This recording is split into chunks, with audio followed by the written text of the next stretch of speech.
여러분, 혹시 이런 생각해 보신 적 있으신가요?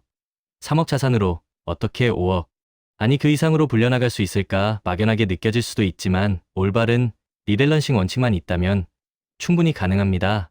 오늘은 3억 자산가의 현명한 리밸런싱 전략에 대해 함께 이야기 나눠볼까 합니다. 투자를 하다 보면 시장의 흐름에 따라 내 자산 가치도 춤을 추기 마련이죠. 어제는 올랐다가 오늘은 떨어지고 하루하루가 롤러코스터 같다고 느끼는 분들도 많으실 거예요. 이럴 때 멘탈 값, 즉 흔들리지 않는 강한 마음을 유지하는 것이 정말 중요한데요. 무리한 투자나 과도한 레버리지는 결국 우리의 멘탈을 흔들고 조그만 시장 변동에도 쉽게 무너지게 만듭니다.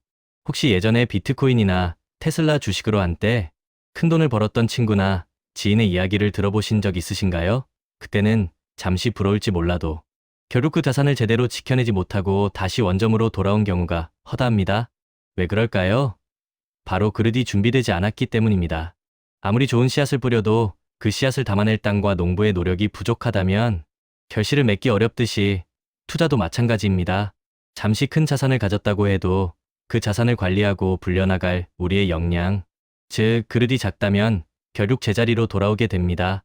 위대한 자산에 투자하는 것도 중요하지만 그 자산을 오랫동안 들고 갈 수 있는 뚝심과 철학이 없다면 아무 소용이 없다는 말이죠. 그럼 장기 투자자에게 필요한 건 무엇일까요? 단순히 리스크를 회피하는 것을 넘어 시간이라는 강력한 무기를 활용해 자산이 스스로 가치를 더하고 우리의 그릇 또한 자연스럽게 키워나가는 것입니다. 처음에는 몇십만 원의 손실에도 가슴이 철렁했던 우리가 시간이 지나면서 몇천만 원의 변동에도 무덤덤해지고 나중에는 수억 원이 왔다 갔다 해도 평정심을 유지하게 되는 경지에 이르는 거죠. 이것이 바로 투자의 여정 속에서 단단한 갓바를 키워가는 과정입니다. 멘탈의 연금술이라는 책에 나오는 부자의 그릇, 빈자의 그릇 이야기가 딱 이 상황을 잘 설명해 줍니다. 인생에는 두 가지 길이 있다고 하죠. 겉보기엔 쉽고 평탄해 보이는 길은 우리를 나약하게 만듭니다. 반면 좁고 험한 길은 문제와 역경으로 가득하지만 이 길을 헤쳐나가야만 진정한 부자가 될 수 있다고 말합니다. 문제가 생겼을 때 도망가지 않고 정면으로 돌파하며 그 문제를 성장의 에너지로 바꾸는 사람들이 바로 부자들입니다. 만약 우리의 그릇이 2인데 4만큼의 문제가 닥치면 멘붕이 오겠지만 그릇이 8로 커지면 4 정도의 문제는 그저 스쳐 지나가는 바람처럼 느껴질 거예요. 결국 문제가 큰 것이 아니라 우리의 그릇이 작은 것일 수 있다는 얘기입니다. 그러니 문제를 통해 우리의 그릇을 키워나가는 지혜가 필요합니다. 문제는 성장을 위한 소중한 조력자임을 기억하세요. 좌절감에 빠져 문제만 바라보는 대신 성공하는 사람들은 해법에 집중하고 행동을 통해 답을 찾아냅니다. 그들은 기왕하는 거 멋지게 해보자, 피할 수 없으면 즐겨라, 내일 지구가 멸망해도 오늘 할 일은 오늘 하자라고 외치며 긍정적인 태도로 도전을 이어나갑니다. 이러한 태도가 결국 꾸준함을 가능하게 합니다. 그리고 이 모든 것의 근간에는 바로 루틴이 있습니다. 루틴이 있는 사람은 실패할 틈이 없습니다. 매일 정해진 시간에 일어나고 정해진 일을 반복하며 꾸준히 나아갑니다. 비가 오든 일이 잘 풀리지 않든 그들은 묵묵히 자신의 루틴을 지켜나갑니다. 루틴이 없는 사람은 예측 불가능한 반면 루틴이 있는 사람은 신뢰를 얻게 됩니다. 이 작은 차이가 결국 큰 성공을 만듭니다. JYP 박진영 프로듀서도 이런 말을 했습니다. 같은 걸 매일 하는 건 지겹다. 그런데 지겨운 걸 매일 이겨낸 사람이 결국 성공한다. 공부, 운동, 독서, 이 모든 기본적인 것들이 때로는 지겹게 느껴질 수 있습니다. 하지만 그것들을 10년, 20년 꾸준히 해낸 사람만이 결국 정상에 오를 수 있는 것이죠. 투자도 마찬가지입니다. 장기적으로 우상향할 수 있는 자산을 꾸준히 모으고 자신만의 루틴을 지키며 지겨운 반복을 견뎌내고 리스크를 시간에 녹여 수익으로 바꾸는 것, 이것이 진정한 성공의 길입니다. 이제 3억 자산가가 5억, 10억으로 나아가기 위한 구체적인 리밸런싱 전략을 살펴볼까요? 핵심은 바로 꾸준함과 유연함입니다. 1점 리밸런싱의 중요성. 왜 리밸런싱인가? 자산 배분 투자에서 리밸런싱은 선택이 아니라 필수입니다.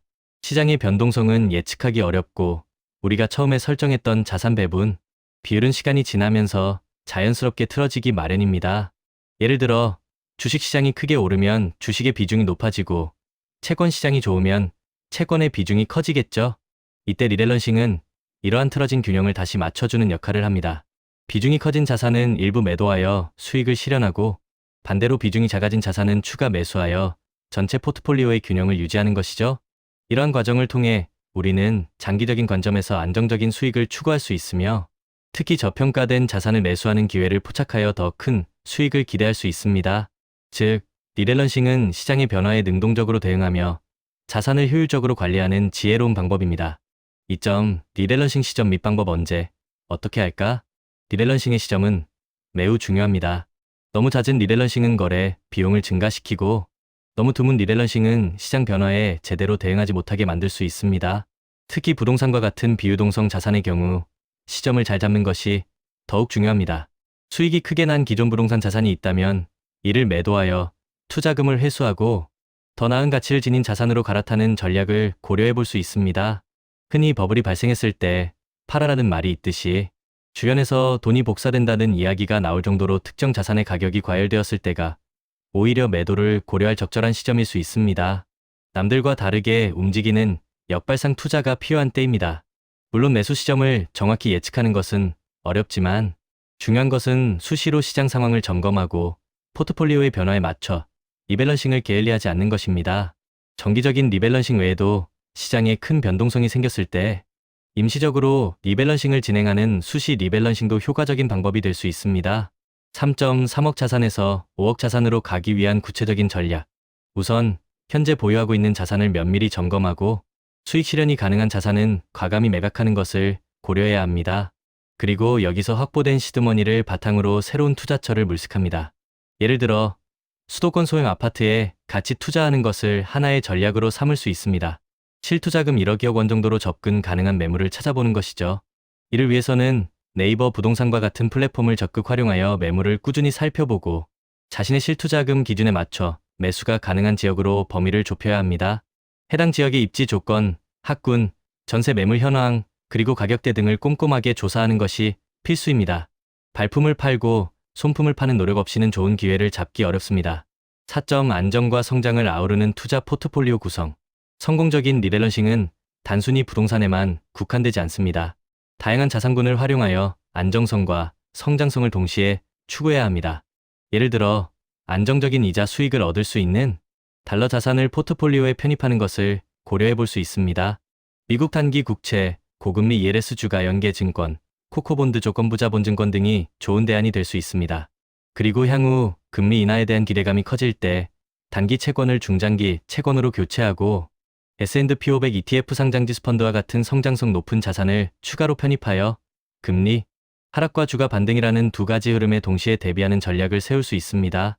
이러한 포트폴리오 구성은 시장 상황 변화에 유연하게 대응하며 안정적인 수익 기반 위에 성장 동력을 더해줄 것입니다.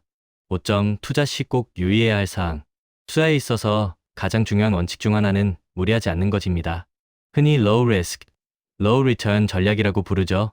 리스크를 최소화하면서도 꾸준히 수익을 낼 수 있는 방법에 집중해야 합니다. 리츠 부동산 투자회사, 배당 ETF, 우량 ETF 등의 자동이체를 활용하여 꾸준히 적립식 투자를 이어가는 것도 좋은 방법입니다.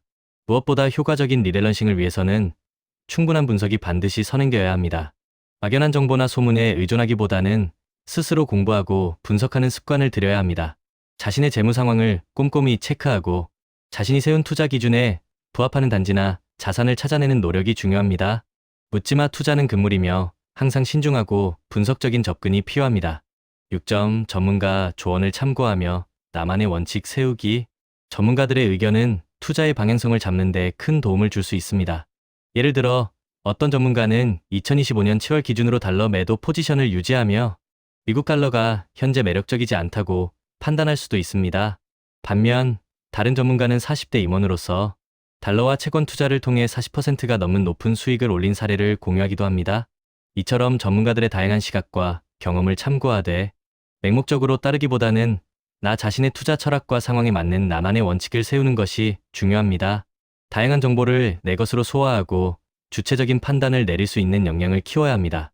여러분, 이 모든 것을 실행에 옮기기 위한 첫걸음은 바로 끝까지 살아남는 것입니다. 아무리 좋은 전략이라도 중간에 포기하면 아무 소용이 없죠. 장기 투자의 정상에 오르기 위해서는 꾸준히 살아남고 성장하는 자산을 오랫동안 보유하는 끈기가 필요합니다. 그리고 이 과정에서 예측할 수 없는 리스크에 대비하여 속성이 다른 자산 23개로 분산, 투자하는 것은 매우 현명한 전략입니다. 부동산은 우리의 든든한 베이스 캠프가 되어주고 주식과 암호화폐는 더 높은 수익을 위한 스노우픽이 될 수 있습니다. 이렇게 다양한 자산에 씨앗을 뿌리고 각각의 씨앗이 비옥한 땅에서 열매를 맺을 수 있도록 정성껏 관리하는 것이 중요합니다. 성실한 농부가 씨앗을 계속 뿌리는 것처럼 우리도 꾸준히 투자라는 씨앗을 뿌려야 합니다. 길가에 뿌려지거나 새가 먹거나 돌이나 가시덤불에 떨어져 싹을 틔지 못하는 씨앗도 있겠지만 언젠가 비옥한 땅에 떨어진 몇몇 씨앗들이 수백 배의 결실을 맺을 것임을 알기 때문이죠. 이것이 바로 우리의 투자와 똑같습니다. 그렇다면 우리는 지금 어떤 씨앗을 뿌리고 있나요? 나만의 루틴, 지속 가능한 투자 전략, 그리고 예상 가능한 추진력을 가지고 꾸준히 전진하는 것이 중요합니다. 장기 투자를 성공으로 이끌기 위한 4가지의 핵심 원칙을 다시 한번 강조하며 마무리하겠습니다. 첫째, 시간이라는 우리의 가장 강력한 자원을 무기로 삼아야 합니다. 거대 자본이 쉽게 할 수 없는 장기 투자를 통해 시간을 우리 편으로 만들어야 합니다. 둘째, 시장의 흔들림 속에서도 우리가 중간에 변심하지 않도록 강력한 마인드셋을 구축해야 합니다. 투자에 대한 철학과 원칙을 확고히 세우는 것이죠. 셋째, 우리 인생의 희로애락 이벤트를 미리 예측하고 각 시점에 맞는 투자 기간과 전략을 유연하게 조정할 줄 알아야 합니다. 인생 계획과 투자 계획을 함께 세우는 것입니다. 넷째, 예측할 수 없는 다양한 리스크에 대비하여 성격이 다른 23개의 자산군으로 분산 투자를 해야 합니다. 이는 위험을 분산하고 안정적인 수익을 추구하는 가장 기본적인 원칙입니다. 이 모든 원칙들을 기억하고 실천하며 긴 투자 여정의 동료로서 계속해서 함께 나아갑시다. 3억 자산가가 5억 그리고 그 이상으로 성장하는 꿈, 결코 꿈으로만 남지 않을 것입니다. 구독자 여러분, 리스펙합니다. 궁금한 점이나 나누고 싶은 이야기가 있다면 언제든지 댓글로 남겨주세요. 다음 영상에서 더 유익한 정보로 찾아뵙겠습니다. 감사합니다.